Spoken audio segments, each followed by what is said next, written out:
토트넘의 캡틴 손흥민이 꼬꼬마들을 이끌고 194번째 북런던 더비를 준비하고 있습니다.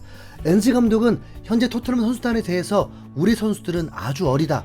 선발 명단만 봐도 4-5명은 리그 데뷔 시즌이고 20살, 21살 선수들도 많다. 이렇게 어리고 경험 없는 선수들이 이 거대한 클럽에서 뛸 때에는 라커룸 분위기에 따라 압박에 짓눌릴 수도 있다라면서 현 토트넘 선수단에 어린 선수가 많아서 손흥민의 리더십이 더욱 빛나고 있다고 했습니다.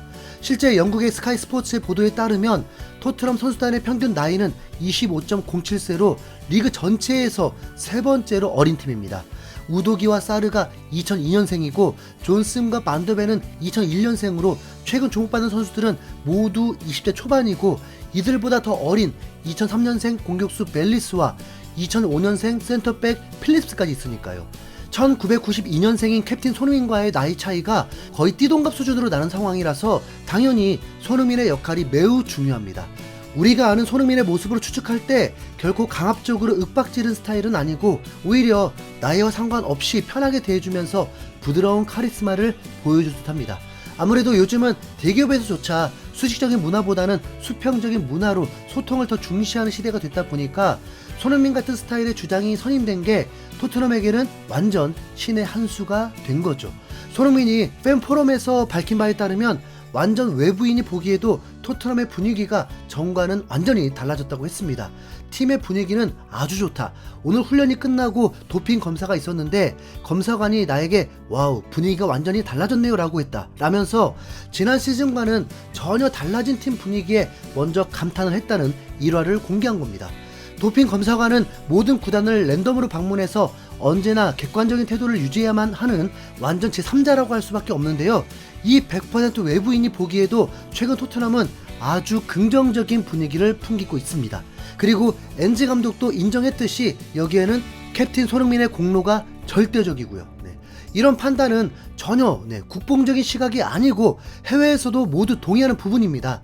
실제 영국 매체인 기브미 스포츠에서는 최근 전세계 축구팀의 주장들 가운데 최고의 주장 11명을 선정해 발표했는데요.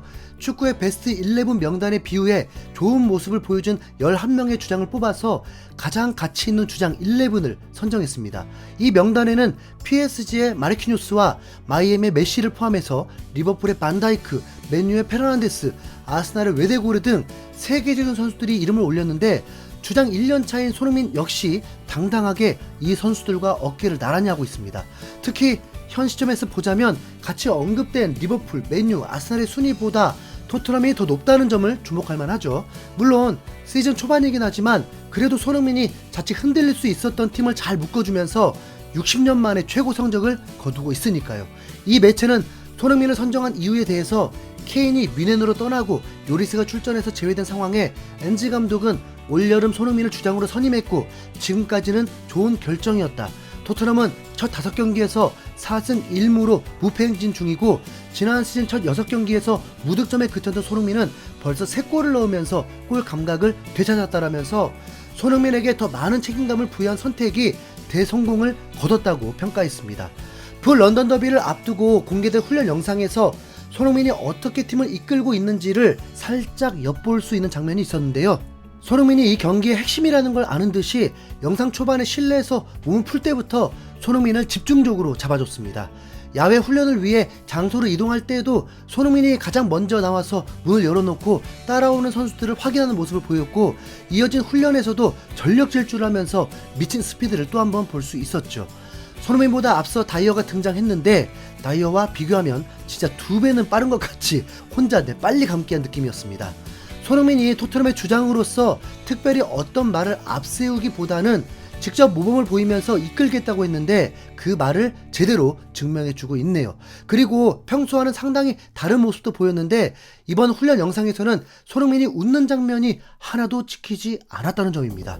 평소에는 장난기 넘치는 모습을 보이면서 웃고 껴안는 장면들이 자주 나왔는데 아무래도 북런던 더비라는 빅매치 전이다 보니까 웃음기를 싹 빼고 매우 진지한 태도로 승리에 최선을 다하려는 듯 보였습니다.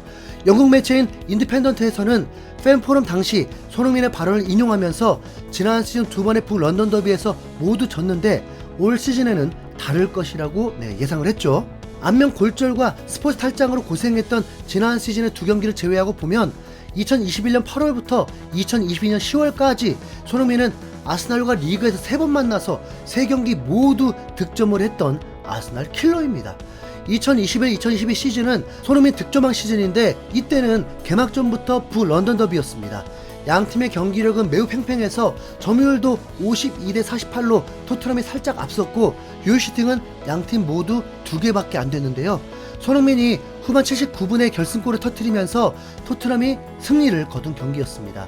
한 달 뒤인 2021년 9월에 있었던 경기는 아스날 원정이라서 3대1로 패배를 했지만 전반에 3골을 내리 실점한 이후에도 포기하지 않고 결국 후반에 만회골을 넣었죠. 이처럼 아스날에게 강한 모습을 보여줬기 때문에 이번 빅매치에서도 손흥민에게 주목이 쏠리면서 활약을 기대할 수밖에 없는 겁니다. 한편 해외 커뮤니티에서는 팬들이 갑자기 손흥민의 동상을 세워야 한다고 주장하면서 동상이 어떤 포즈를 취하면 좋겠는지 서로 치열하게 의견을 나누고 있었습니다. 아마 팬포럼 이후에 나온 반응 같은데 거기서 한 손흥민의 발언들이 인상적이었는지 손흥민이 토트넘의 영원한 레전드라면서 동상은 무조건 세워질 거고 자세부터 정하자 이런 생각을 한 것으로 보입니다.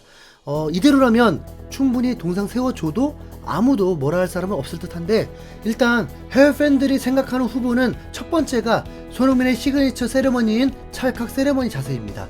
손흥민이 직접 만들었다고 알려져 있다 보니까 이 자세에 대한 선호도는 꽤 높았습니다. 두 번째는 손흥민이 양팔을 쫙 펴고 비행기처럼 필드를 질주하는 자세였습니다. 해외 팬들은 이걸 새 세레머니라고 하던데 이 동작이야말로 손흥민이 정말 기분 좋을 때에 항상 나왔던 동작이라면서 지지했습니다. 세 번째는 무릎 슬라이딩 자세입니다.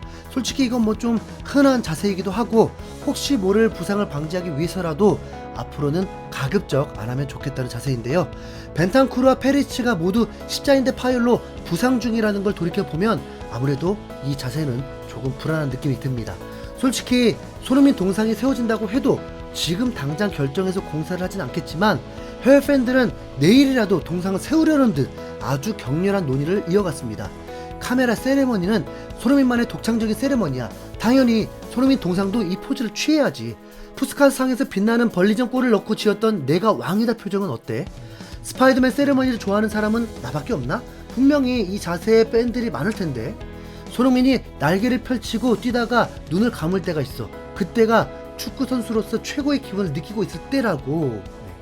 해외 팬들의 적극적인 모습을 보니까 한국 팬들의 생각도 매우 궁금해지는데요. 여러분들은 손흥민 동상이 세워진다면 어떤 포즈를 취하고 있기를 바라시나요? 여러분들의 의견을 댓글로 많이 남겨주시면 고래도 참고해서 결정해 보겠습니다. 손흥민이 이번 아스날전에서 헤드트릭하고 거기서 한 세레머니라는 건 어떨까요? 이상 흰수염고래였습니다. 감사합니다.